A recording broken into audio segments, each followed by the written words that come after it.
جی میں Rubina ماپارا advocate high court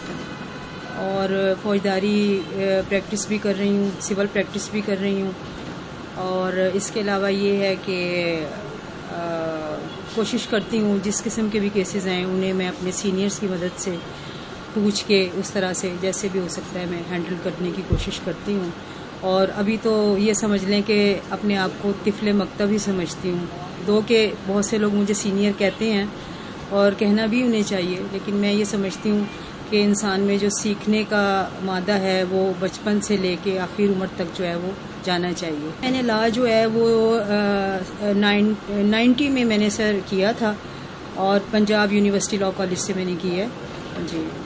اس سے پہلے میں نے اورینٹل کالج سے ایم اے اردو میں کیا تھا۔ اور پریکٹس کب سے کر رہی ہیں؟ سر پریکٹس میں جو ہے وہ تقریباً میں 12-13 سال سے ہوں،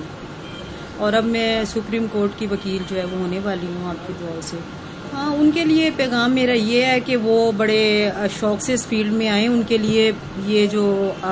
اس کی جو انوائرمنٹ ہے وہ بڑا اچھا ہے، ان کے لیے بڑا اس میں یعنی کہ اسکوپ ہے،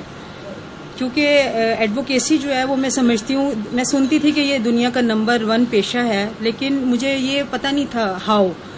بٹ جب میں اس میں انٹر ہوئی ہوں تو مجھے پتہ چلا ہے کہ یہ تو سمندر کی طرح واسٹ ہے، اس میں بہت زیادہ، بلکہ ایک ڈاکٹر سے بھی کہیں زیادہ جو ہے وہ اسکوپ ہوتا ہے کسی بھی فیلڈ میں جانے کا۔ سب سے بڑا تو یہ ہے کہ آپ سیاست میں آ کے بھی اپنے ملک کی خدمت کر سکتے ہیں۔ صحت تو جو ہے نا وہ ایک اس حد تک ہے کہ آپ کی صحت کو جو ہے وہ بحال کرتا ہے اور کام، لیکن ایک وکیل کا کام جو ہے سر وہ میں سمجھتی ہوں کہ ایک پورے معاشرے کو جو ہے نا وہ ساتھ لے کے چلنا ہوتا ہے۔ ٹھیک ہے، اگر آپ اسے اچھائی میں لیں، لیڈرشپ، بڑے بڑے لیڈرز جو ہیں وہ اسی سے ہی، آپ قائد اعظم کو دیکھ لیں، علامہ اقبال کو دیکھ لیں، اعتزاز احسن ہیں، آسمہ جہانگیر صاحبہ ہیں، اس طرح اتنے بڑے بڑے نام ہیں، تو سر یہ وکالت سے ہی تو نکلے ہیں نا، ایک وکیل تھے تو یہ